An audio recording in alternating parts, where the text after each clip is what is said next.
Res ste junaki, da si upate nas, ki živimo v Novem mestu, prepričevati, da imamo mi privide. Tole so pa podpisi Levice in tudi Luka Mesca. Podpis je dal za to, da s poslovniškim trikom blokira izvajanje zakona, ki je naslavljal romsko problematiko. V času naše vlade 37 nas je sedelo tukaj not od 90-ih, vas je 54 od 90-ih. Ne se daj zgovarjati, kaj ste pa vi naredili? Kaj takega pa mislim, da ne doživimo velikokrat v Državnem zboru. Spoštovani kolega Reberšek, seveda vam dajemo opomin. Je tule danes bilo toliko besed izrečenih, da je v Levico preletel bumerang nazaj. On ni rekel, da je kriv, on je govoril o politični odgovornosti. Pa ste si zdajle gladko izmislil.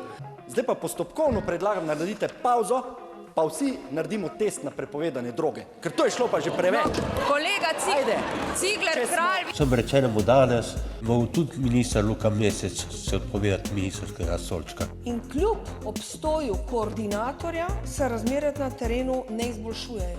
Nosi politično odgovornost, ker ni naredil nič. Imamo pa problem, spoštovana predsednica. Izgleda, da je v tej državi še nek državni zbor, ki je že, tako piše MMC, mesec prestal glasovanje o nezaupnici. Ne vem, kaj se nam pravzaprav dogaja, to ni relativistični efekt. Zdajle bo glasovanje pokazalo, kateremu delu Slovenije razumnemo ali tistemu, ki je za permisijo in nadaljevanje takega stanja. Danes bo minister ostal, mi na Dolenjskem smo trdoživi. Smo pa trdno prepričani, da bomo vztrajali do svoje pravice. Pravice do miru in varnosti in sožitja vseh.